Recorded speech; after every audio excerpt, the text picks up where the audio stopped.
What's up guys, this is Seville, and today I'm going to discuss Bandai's final push of the Power Rangers Legacy series. Since the middle of December, GameStop Stores have started re-releasing items such as the Zords and weapons. This has been both in local stores and online. I've personally seen the Blade Blaster and Dragon Dagger, and I've heard that other stores have had the Dragonzord and White Tigerzord. I've also seen both versions of the Power Morpher as well. Upon this re-release, I added the Green and White Rangers Morpher to my collection, which makes it the primary focus of today's video. The first time around, many of these items were Toys R Us exclusives. But this time, if you can't find them at GameStop or on their website, you can also check Entertainment Earth, Big Bad Toy Store, and Amazon. Now if you can give me just a minute, I'll get this Morpher and the original out of their packages, that way you can get a closer look at them.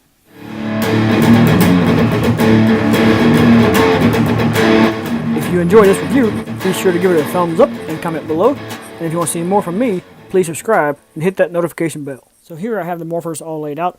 They are pretty much identical with the exception of the gold color for the Green Ranger. Beyond that, the functions are all exactly the same. Since there is a chance that some of you may not have seen these functions, I'm going to run through them real quick. But I'm going to focus on the Green Ranger Morpher to do so.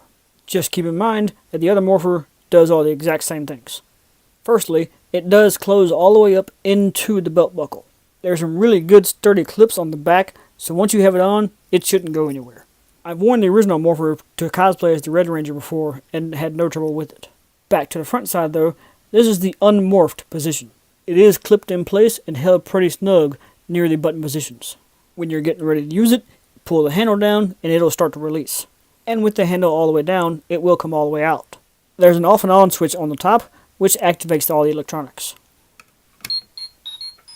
So, once you get it out and you're ready for some morphing action, you press the button on the side here and it opens up. And then, if you hold the button down for an extended period, it'll start to play the main theme too.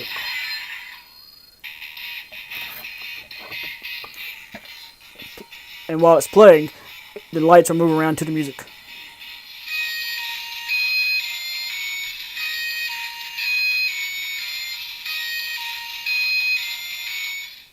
If you want to switch coins, the Z on the back is actually a button. Press it in and it'll release the coin. All of the coins do have the Power Rangers logo on the back. And they all click into place pretty easily. So that's pretty much all you need to know about the Morphers. Even if you never intend to use them as a cosplay piece like I do, they're still great pieces to have in your collection. They are made very well and are definitely quality replicas of what you'd see in the show. On top of that, the packaging style does make it really easy to display when not in use. This Morpher I've actually had since the initial release. In that time, I've been fortunate enough to meet some of the original actors, such as David Yost, who played Billy, and Walter Jones, who played Zack. I hope to eventually have it covered with as many of the cast autographs as possible. Since most of my normal guidelines wouldn't even be applicable to these pieces, I'm just going to say that if you missed out on these the first time, and you're even halfway considering adding one to your collection, now is the time to jump on it. Especially if you want to avoid potential aftermarket prices, since we don't know what Hasbro will do with this kind of stuff later on. They may do it all again, they may not.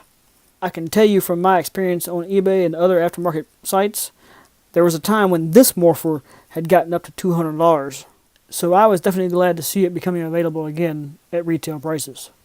Unless Hasbro announces their own versions later on, this could very well be the last chance to get these pieces. After that, the GameStop website does list all the 6-inch figures for pre-order as well, including the original Mighty Morphin set, the metallic set, and all the others in between. The pre-order page lists them as having a February release date, but that part can change. The Weapons and Zords release date did change multiple times before they finally showed up in stores. Once this final push is complete, it'll be time to move on to Hasbro's Lightning Collection. They have announced that the first wave of figures will include all of the characters shown here, such as the White Ranger and Lord Zedd. So far though, the only prototype shown is of the White Ranger himself. They're supposed to be made similar to the Marvel Legends and Star Wars Black Series lines, and they will include many accessories such as their weapons and alternate heads. I personally can't wait to see these for myself, and definitely intend to get them as soon as possible.